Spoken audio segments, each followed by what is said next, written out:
Moi, ce qu'a fait M. Macron, le président de la République, à la fin de la semaine dernière, me fait penser en réalité à ce qui s'est produit pour les soignants après le Covid. Si on se souvient bien, avant le Covid, il expliquait à des soignants venus manifester devant lui en 2018 qu'il n'y avait pas d'argent magique et qu'en gros on ne pouvait rien faire pour l'hôpital. Et puis il y a eu le Covid.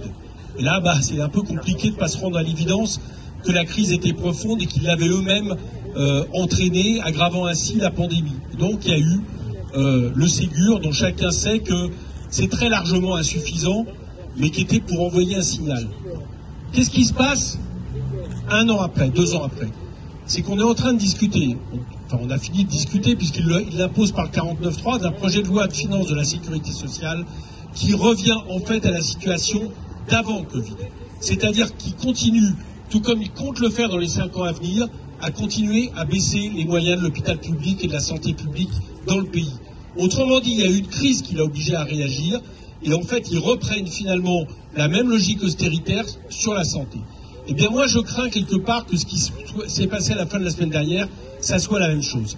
Soit suite à la situation de cet été, avec le fait évident que les forêts non seulement sont précieuses, mais qu'il est évidemment nécessaire de les entretenir, de s'en occuper de façon écologique et responsable, et que les incendies vont devenir malheureusement, du fait du réchauffement climatique, un accompagnement sur tout le territoire de France pendant plusieurs saisons, le chef de l'État est obligé de réagir.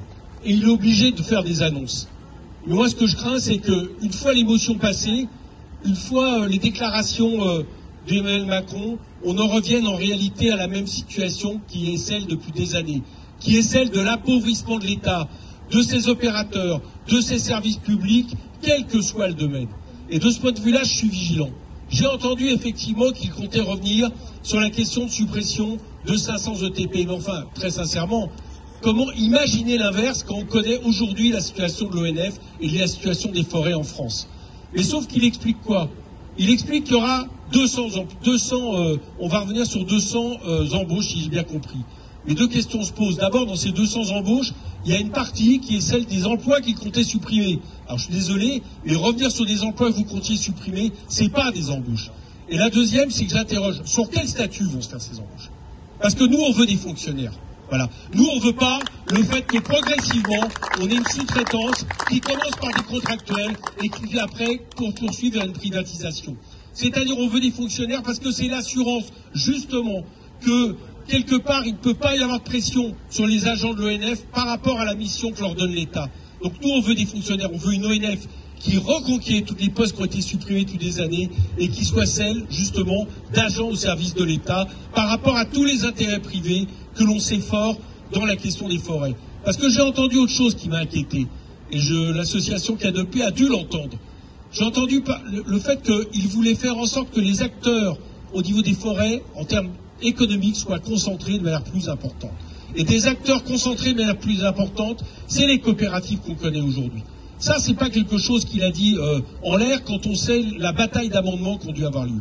Donc moi, je ne pense pas qu'il ait changé, j'allais dire, au-delà du chiffre d'1 milliard d'arbres, il aurait pu dire 2 milliards, il a dit 1 milliard, il aurait pu dire 500 millions, on sait tous que c'est un chiffre qui ne veut rien dire, parce qu'en plus, il faut savoir dans quelles conditions ça se fait, et donc il faut se mobiliser toujours plus fortement. Nous, c'est ce qu'on va faire, on va se battre pour les amendements.